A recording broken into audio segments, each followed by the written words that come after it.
This episode is brought to you by Progressive. Progressive helps you compare direct auto rates from a variety of companies so you can find a great one, even if it's not with them. Quote today at progressive.com to find a rate that works with your budget. Progressive Casualty Insurance Company and affiliates. Comparison rates not available in all states or situations.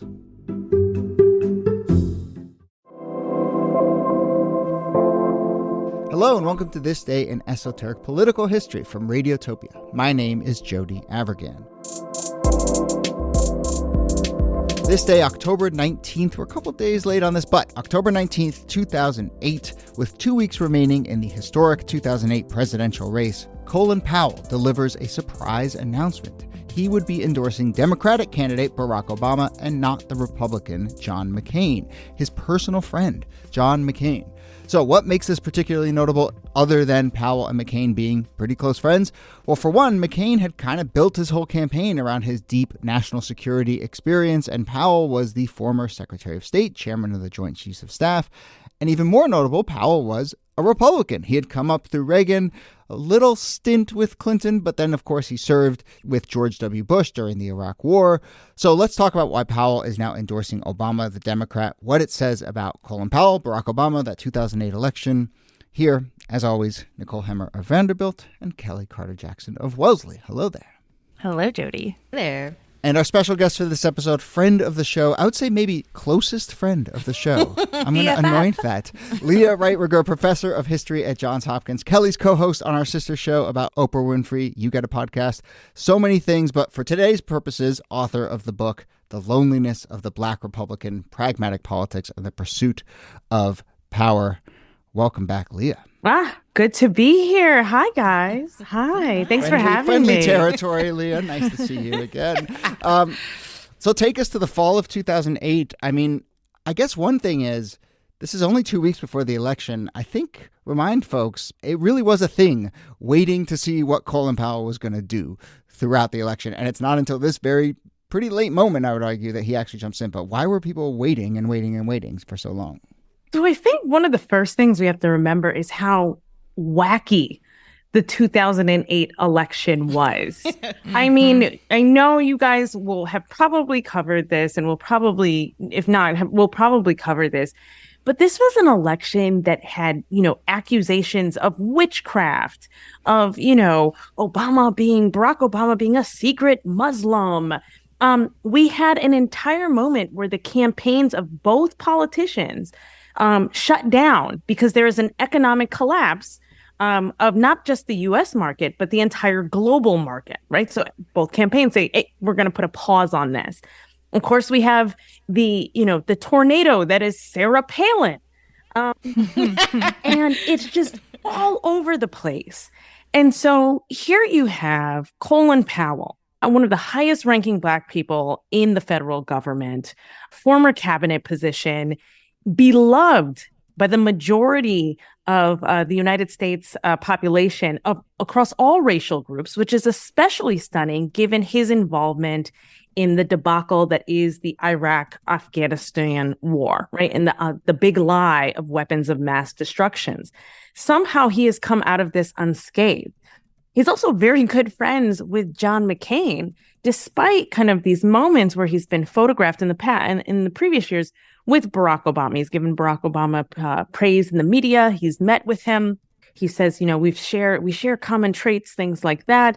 But everybody knows that one of his closest friends is John McCain. On top of that, there are these kind of ideas circulating, these alleged rumors circulating that John McCain had initially asked Colin Powell to be his running mate in the 2008 election. Now, just imagine for a second what that would have looked like. Black VP, John McCain, they were going to go out as kind of the maverick and the moderate in this kind of unity ticket. It would have been Teflon in a lot of ways. But apparently, Colin Powell and his family, specifically Colin Powell's wife, Alma, are really against the idea of him entering into politics, presidential politics in this way, just because it's such a nasty, cutthroat business. So as we approach, the end days, the final days of this campaign, where it looks like the two candidates are neck and neck, people really are waiting to see what Colin Powell will do. I think the other thing that's really important here is that part of the wait, part of the anticipation is what's taking so long, right? This should have been a slam dunk. Right. Everybody knew that Colin Powell had already donated the max contribution to John McCain's presidential campaign. We knew he was a donor. We knew they were friends. We knew that Colin Powell was a Republican. What's taking him so long? Yeah, this is definitely one of those silence is deafening moments, Right. because the very fact that he hadn't endorsed McCain was one of those things, like in the 1972 election, the AFL-CIO doesn't endorse a candidate, and it's like, you didn't endorse the Republican, but you kind of endorsed the Republican by not saying anything.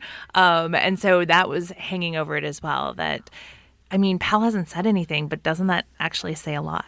A lot. Especially considering he doesn't really know Obama. It's not like him and Obama are friends or they go way back or they have this sort of shared history. It would seem like someone who's Colin Powell, who you said is friends, they're good friends, that would be the first thing that he would say. Yeah. So let's get into Powell's at least stated reasons for making this choice. He goes on Meet the Press, which, remember the days when that was the place to announce big political news was on Sunday morning, not that long ago. But he goes on, and Leah, you write a lot about Powell, and you know him and his thinking really well. So I'm curious if you think that there's other stuff going on behind the scenes that he doesn't say on Meet the Press. But he says on Meet the Press, I think the sort of summary phrase is, he says, I think we need generational change. And he goes on to point out that, he's gone back and forth between these two, but that he says at this point in America's history, we need a president that will not just continue the policies that we have been following in recent years.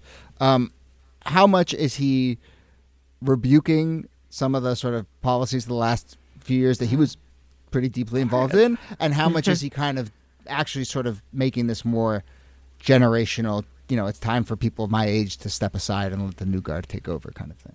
So it's all of the above. So one of the fascinating things about Colin Powell is that his private life is just so private. It is intensely private that we actually don't really get a sense of who Powell is behind closed doors until WikiLeaks in 2016, 2017, when his private emails are leaked all over the place as part of this larger kind of political spread. And we see the kind of anger that he holds towards the Republican Party because of the decisions of the party, he says, over roughly the last 20 some odd years. Now, what's also interesting about Powell is that prior to this, even as he is a member of the Republican Party, and even as he is a member of a Republican cabinet, we see that he's still a champion of things like diversity, affirmative action. He comes out pretty strongly pro-affirmative action. He gives the speech in 92 and gives a very similar speech in 96 at the Republican National Conventions, where he says there should be room in the party for people who are pro-choice, right, and not pro-choice, that we can coexist, and actually gets a standing ovation both times. So here's a figure who I think is very much the quintessential moderate Republican, even as he is identified as a war hawk, who tries to present a very balanced image of a statesman, of someone who is not a politician, right? He says, I'm not about, engaging in these kind of games that politics ensnares us in. And so I think, he says on the surface, there are a couple of things that motivates this decision. Of course, there's the idea about hope and change, right? The idea of Obama being an insurgent, being an outsider, being something different, right? And really coming up, I think, in the Bush administration and having significant concerns and regrets about his role in the Bush administration and Republican policies. Also tied to that is the rise of Islamophobia within the United States, which Colin Powell directly attributes to the policies of the Republican Party. I think what's important to remember here is that even as Colin Powell is in the Bush administration, as Bush is saying, we mustn't blame Muslims for this. Remember, prior to 2001, the majority of Muslims within the United States self-identify as conservative and self-identify as Republicans, right? He says we mustn't blame Muslims. We mustn't blame Islam for this moment. We still know that it becomes a racialized Islamophobic moment, so much so that by 2008, Barack Obama, quote unquote, being a secret Muslim is seen as disqualifying by the majority of Republican voters. So we know that there is an ugliness to the campaign that Colin Powell intensely dislikes. The part that I think Powell would never, ever say publicly, I mean, although he did express it privately, was just how much anger he held towards the presence and the rhetoric of Sarah Palin and this Islamophobia that was rampant in the campaign. Yeah. Everyone remembers Palin's palling around with terrorists and all of that rhetoric. And so we know, too, from some of these behind the scenes kind of both archives documents, but also books covering this, that John McCain was increasingly concerned about Sarah Palin's ability to be vice president, but also her Islamophobia. He felt like it was feeding into this larger problem within the United States and the Republican Party. So I think this was a rebuke.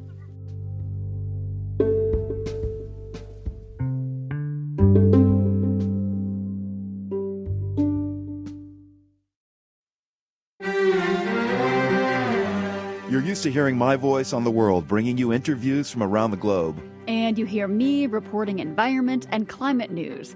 I'm Carolyn Beeler. And I'm Marco Werman. We're now with you hosting the world together. More global journalism with a fresh new sound. Listen to The World on your local public radio station and wherever you find your podcasts.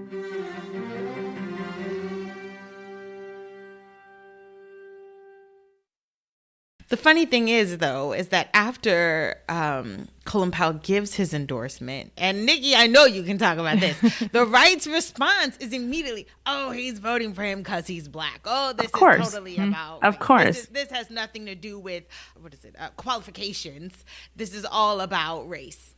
Right, that the black man is going to side with the black man, which is, I think speaks to some of the underlying things around Colin Powell's popularity within the Republican Party, as well as, the right, certain figures on the right saw Colin Powell as like this black person in the Republican Party. But he was also a moderate within the Republican Party at a time when there was so little space left for that. And in some ways, Colin Powell watching what McCain does in 2008 is Powell trying to decide, like, what kind of maverick is John McCain? Because Powell himself was a kind of maverick within the Republican Party, somebody who had pro-abortion stances, somebody who was, when he was considering running for president in 1995, 96, somebody who was seen as out of step with the Republican Party, yet seemingly very popular, at least potentially very popular with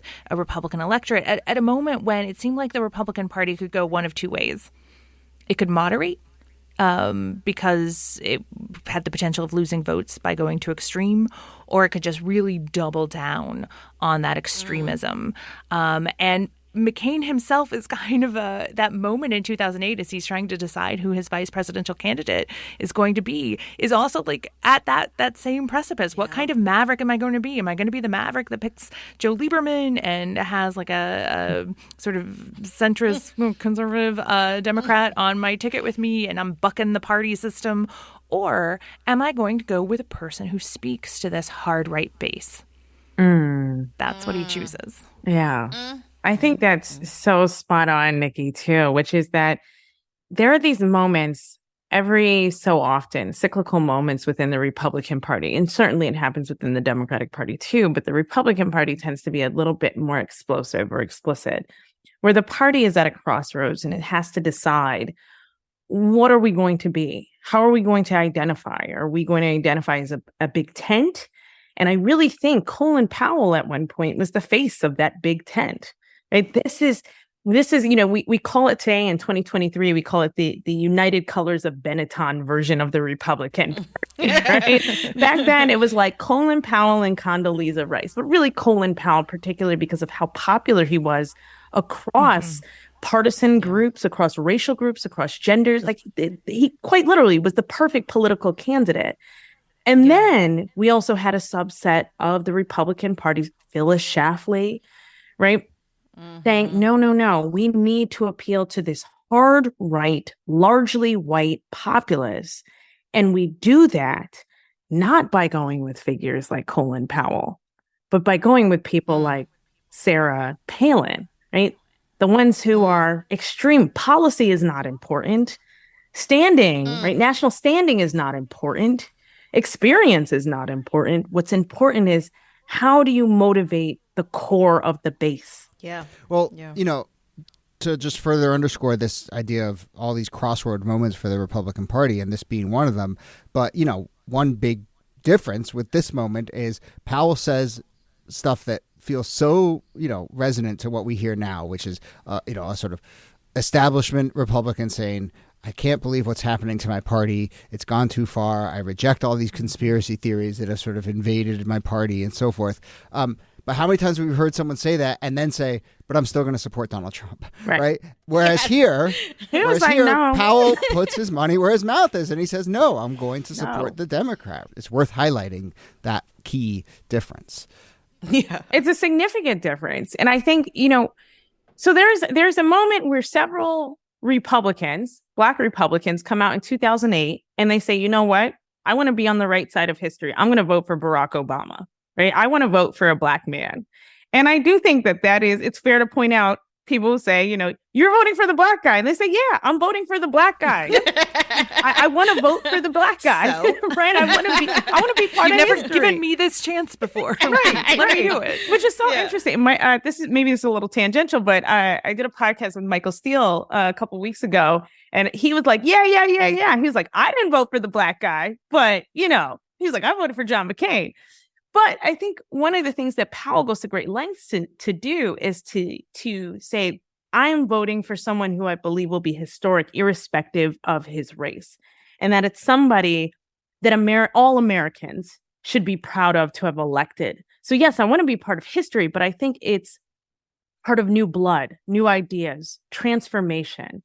And I actually think that this is a really kind of traditionally conservative view of political change, that what Colin Powell is doing is very much in line with the idea of, if we elect somebody like Barack Obama as president of the United States, it will be healing for the nation. The nation will feel like it is kind of in this progressive moment, which is immediately what we get after the election. All of the headlines are like, post-racial barriers broken, right? Like, and it worked. Everything's been fine since. Everything's been great. It's amazing. America was very proud of itself, so much so that people who were diehard opposition to Barack Obama all of a sudden now recall that they voted for Barack Obama. Yeah. Right? Sure you did, Jan. And so I think it's even as we know now, we have the benefit of hindsight is 2020, whatever. We know that that's not true. Powell is very much approaching this from like a moderate Republican, angle, which is, there is room for this guy. Like, he doesn't see him as a raging socialist who's gonna like redistribute wealth and no, he's like, this is the conservative path, not that other crazy stuff that's going on right now. This is the way. Which is crazy because I saw Colin Powell in that light before Barack Obama. So like there was always, sort of the Colin Powell dance with the presidency. Maybe he'll run, maybe he won't. I believe his wife was terrified that he would be assassinated, which is probably not ill-placed. But like for even my parents who were like staunch Democrats, they're like, but if Colin runs, like we know where our vote goes. He had that kind of appeal, like you were saying, across the board. And in some ways it felt like, Obama had this sort of like surrogate presidency when thinking about Colin Powell and Barack Obama simultaneously. I sort of saw them as a through line in a lot of ways politically than I did Jesse Jackson or someone else, Black, who might have run for the presidency. Right. The other thing is, I think, coming out of the kind of the debacle of the Bush administration, it really is Colin Powell, the only one who kind of escapes unscathed. So in 2008, even though we know that it's Colin Powell who gets on stage and says, Iraq has weapons of mass destruction, right? He is the one who utters the words, even though apparently like 20 minutes earlier, he'd been like, I don't really know. Like, I don't have proof. You guys haven't told me. I have seen no hard proof, right? Even though he's the one who does that, people still say this man has credibility. He has legitimacy. And I do think that is tied up in his race, but it's also very much linked to this sensibility that he is a moderate who has a certain level of integrity that is either nonpartisan or bipartisan. It's so interesting that he was able to like spend his political capitalism and found out that it was this a kind of a renewable resource, right? That the coffers filled back up, even though he spent it so recklessly and in a way that could have been so damaging. And I think you're exactly right. Like if you're writing a biography of Colin Powell, that's what you want to zero in on, is how he survives that moment, which would have taken out just about anyone else. Yeah, although survives is an interesting way of, I mean, you know, he basically steps away from politics at this stage in his life. And he, you know, but he does go on to re-endorse Obama, and then he endorses Clinton and Biden. And so, you know, there's this larger question of, is Colin Powell a Republican at this point, you know, in these last 10, 15 years of his life? And moreover, you know, this question of escaped with his reputation. I mean, the GOP turns on him in that moment, as Kellie was saying, but then continues to turn on him. And by 2012, McCain is not saying, oh, I'm disappointed that my buddy doesn't endorse me. He's like mad, you know, and he's like, we used to be friends. And all I can say is that you disappoint us and you've harmed your legacy by continuing to support this guy, Obama, who has a dangerous foreign policy. So it shows, you know, this sort of inflection point for McCain, the Republican Party, Powell, they're sort of going in opposite directions. I also think, I mean, sorry to come back to this or to browbeat or whatever. I think at that point, though, Colin Powell's like, look, if I already stained my legacy. Like, I lied on behalf of the Bush administration, and I'm going to have to wrestle with that for the rest of my life. Right. You know, when we did coverage of Colin Powell's death, that was the big asterisk on his obituary, which is his role in this thing. And I think by that point, and it's actually, I think, clear when he does these endorsements in 2008 and 2012 and 2016 and 2020, even though he's very restrained in his endorsements, that he doesn't care, right? Like he doesn't care what Republicans think. In the private correspondence that's eventually revealed, he says, I am sick of carrying the Republican Party on my back. He's like, I can't do it anymore. I cannot do it anymore. He was like, the Republican Party is dead. And that to me, and it's not until, you know, people say he remains a Republican. He remains a Republican. In 2021, he says, this is too much, right? January 6th is what tips him over the edge. He says, I am no longer a Republican. I cannot, the party that I was a part of has been on its last legs for generations. This is the final straw. For him, the line in the sand is the attempted overthrow at American democracy. Right. It's a pretty big line. Pretty big line. Yeah, I know. Well, Leah, I mean, what you're describing there for Powell is a kind of loneliness. And I will say it's not the only kind of loneliness that you talk about in your book, the loneliness of the Black Republican, pragmatic politics, and the pursuit of power. But yes, that is a lot of what you get into in the book. We are going to wrap it up here. I will say that counterfactual you planted of McCain picking Powell. I don't think I'd ever really pondered that one. But just imagine it. That's an interesting listeners, one. Maybe you know, put your money where your mouth is. Weigh in. Tell us. I feel like write that fanfic. A whole new world. Like it would be a whole new world. It would be very interesting. Whole new world. Why do you think McCain went to him first? He was like, dog, you got to be my running mate. And Colin Powell's like, can't do it. Can't do it. Sorry. Maybe we'll find a way to kind of really dig into that on the show because that is fascinating. But anyway, Leah Wrigth Rigueur, thank you so much for doing this, and thanks for coming on. Thank you guys. It's always fun. Nicole Hemmer, thanks to you. Thank you, Jody. And Kellie Carter-Jackson, thanks to you. My pleasure.